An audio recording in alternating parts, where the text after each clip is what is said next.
Alright, here it is then, my review of the old Nexus, well not old, new Nexus 7. Very quick review. Don't want to bore anyone with specs and speeds, usual style. Just a quick one really of sort of how good it is and is it worth getting, that kind of thing. You know, I'm squinting a bit because the light is right in my face, so I'll look a little bit strange in this video. Not that I don't look strange in most videos. Anyway, let's get on with it. Right then, good points. Portability and size.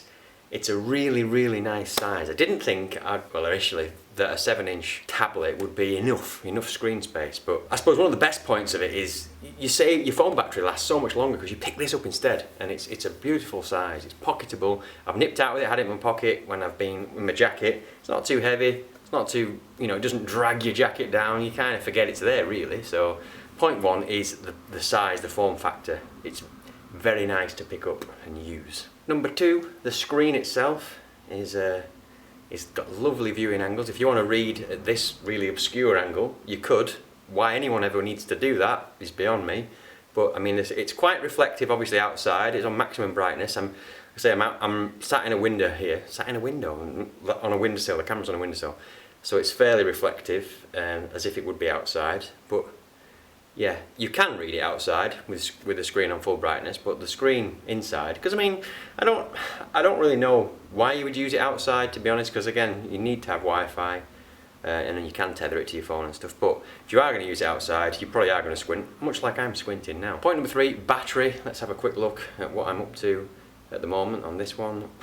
Battery, 21 hours, 55 minutes, so that's, where's the percentage? 56%, so it's sort of halfway through. You're not going to be able to see that because it's not in focus, but that's basically 21 hours, 55, so that's basically a day and it's halfway through. So you're going to get a couple of days out of it. If you're going travelling anywhere, obviously you need to take your charger with you, but if you don't have that problem when you're on the train of it jumping between signals and trying to find the GPRS or the edge, because obviously there's no data connectivity there, so you can play games on it and browse. Well, you couldn't browse the web on the train unless you had the Wi-Fi hotspot.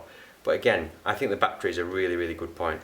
I've given it a good hammering, and it recharges really quickly. It charges to maximum in about 2 hours, maybe something like that. I put it on charge at 5:20 last night, and it had 10% battery, and then by the time I came in at 9:30, it was full. So I don't know exactly when it filled up, but again, it charges really quickly, and it will last you a good 2 days, giving it a bit of a pasting. Point three, I suppose, is the build quality. Although I haven't seen reports, people saying they're falling apart and they're cheap and nasty, but they're not. Asus is a really good manufacturer. Yeah, I mean, they have been churning them out, so you might get some that are a little bit, well, falling to pieces, I suppose, but all I've heard is that people are just pulling the back off and tightening some screws up, so it's not the end of the world. This doesn't actually show any sign of that. If it does, I'll just tighten it up myself, I suppose. But with buying it from the Play Store, if there's any issues, you can just send it back and they'll send you a new one before it's even gone back. I think they post you the new one and you send the old one back in the same packaging type thing, which you don't get if you buy it from HMV or anyone else. Anywhere else you buy it from, they send it back to the manufacturer, back to Asus, allegedly. So I've read, but that might not be true.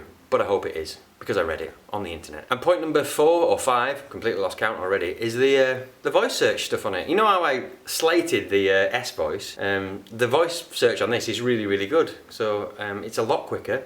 Some commands work offline as well, like setting the timer and stuff. Mine's got a bloke's voice though. I wish it had a woman's voice because the bloke sounds a bit weird. How tall is the Eiffel Tower? Eiffel Tower is 1,063 feet tall.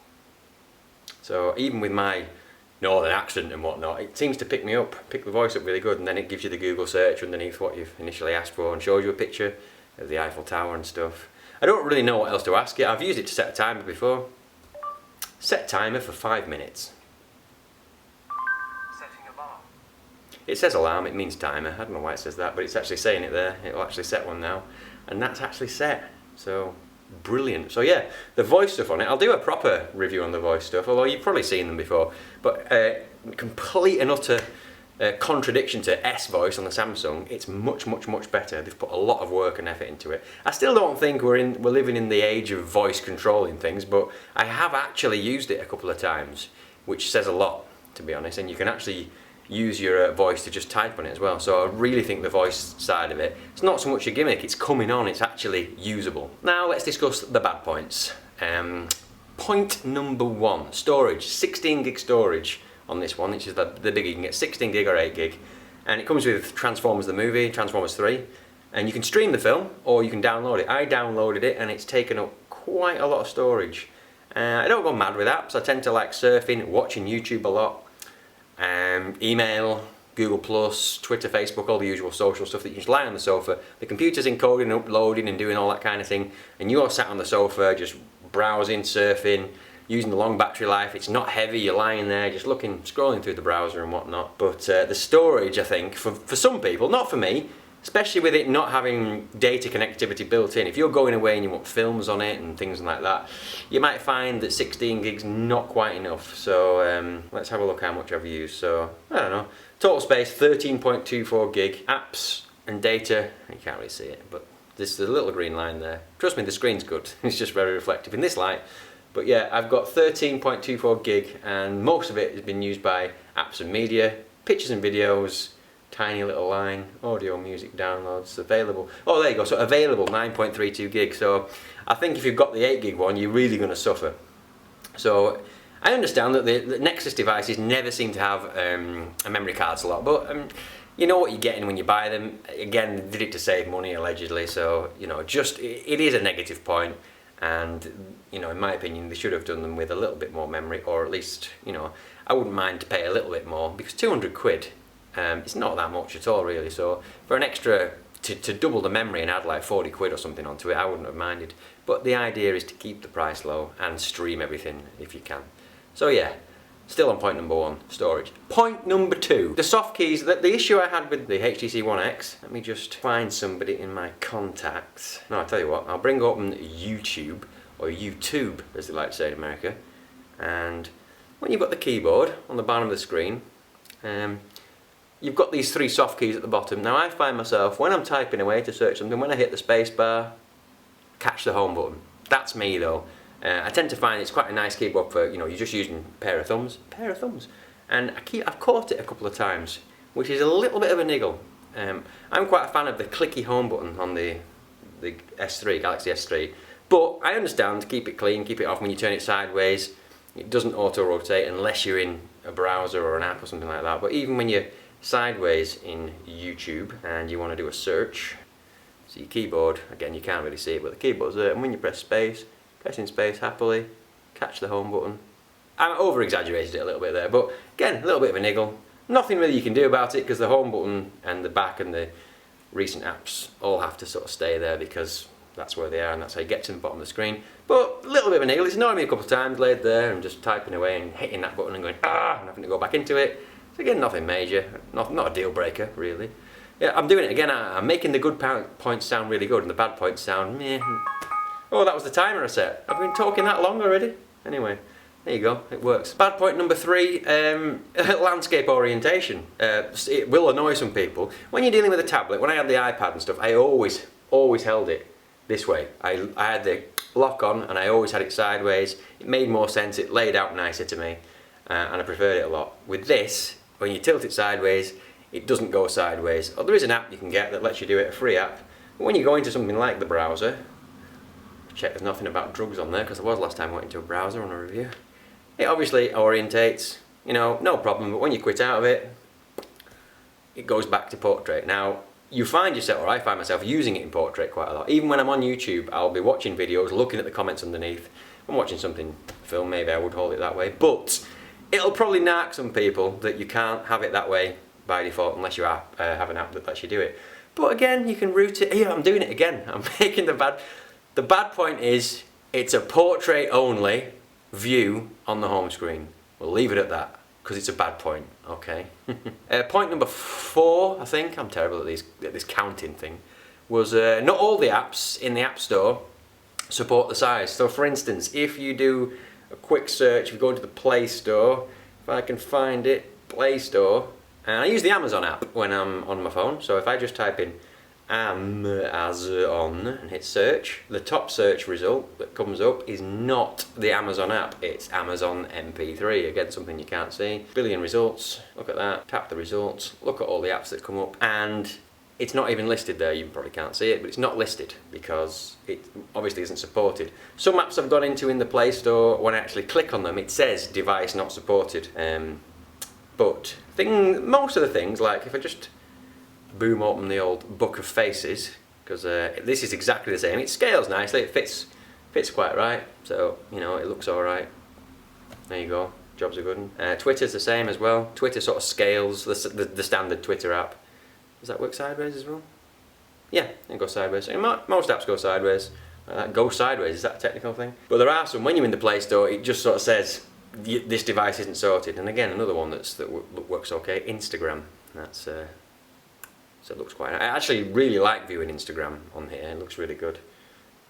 So yeah, some of the apps that you'd expect to just work straight as they are, just don't. Okay, so yeah, again, another bad point. So, the verdict. Should I get one? Oh, the other verdict, I suppose people ask, is it better than an iPad? No. Is it worse than an iPad? No. Is it different to an iPad? Yes. Should I get one? Now, in my opinion, nobody really needs a tablet. It's not really. It's a bit of a luxury in a way, because it's just meant for consuming content. And no Apple sort of bang on about you can be productive on it, you can make things, you can edit movies, you can do all that on an iPad. So rather, the Apple don't talk about Nexus. They have a bit of a problem with anything that tries to copy them. So, in my opinion, they are just consumption devices. So, the main thing you'll find with these is it leaves your computer to do computery things like uploading and encoding, or encoding and uploading. And it will leave your phone alone so that you can have more battery on it when you walk out the door. If you're anything like me, you've got a computer sat next to you and you're just fiddling on your phone. So, it is a cheap price point. If you are going to get an Android tablet, initially I wanted to get an Android tablet to be different from the iPad and stuff, and they were very stuttery and laggy and awful, especially that Honeycomb one, they were garbage. And this, in my opinion, is a really, really nice experience. It's very nice, very pocketable. Again, with the iPad, I found that I had to sort of make space and time for it and sit down with it, and I was nearly in a situation where I had to have it on my lap or lay down sort of like this, and I found that I might as well just use the computer because I can type as well. Whereas with this, I do feel like it's like a little digital book, and you can read books on it obviously, and it's a really nice size. It's not too big to sort of carry around with you when you're out and about, and it's not too small to have a nice experience on like Google Maps or browsing the web or looking at Instagram or Facebook, etc. So I mean, if you're in the market for one and you want to free up your phone and free up your computer a little bit, absolutely get one. You've got nothing to lose, although I would recommend that you do get the 16 gig one, because you'll probably find that storage is going to be a bit of an issue if you start loading it with movies and apps and whatnot. So I'd say overall I give it an 8 out of 10. It does have its issues, it has its flaws here and there and stuff, but nothing that's going to really narc you. I suppose the only real irritation I have is the catching the home button, but again that's just me adapting to using it. If you can spare the money and you're in the market for an Android tablet and they've always let you down in the past with the stutteriness, should you sell your iPad and buy one of these? No, not really. I don't think you're going to gain anything by doing that apart from, you know, being able to carry it around and stuff. But I'm really impressed with it. I'm going to keep it for a long time. I do find myself using it pretty much every day. So there we go really. I will do more reviews of actually showing it properly and showing specific things on it, and I want to do a review just on the voice functionality and maybe just on the browser, and just take a few bits and bats and then just make a video about those features, because I do think it's worth showing it to people who are a bit up in the air about getting one. I know stock was a bit short initially, and there was a bit of people complaining about the Google Play Store and stuff, but I walked past HMV today and I've just been to Comet to get something else, and there's loads of them in stock now. So if you can, go into Currys or Comet and have a quick blast on one, have a quick go, and see what you think. But I recommend getting one if you're in the market for one, but it's not a world-changing, amazing thing that hasn't been done before. It's just been done very, very well at a very good price. Take care now. Bye-bye then.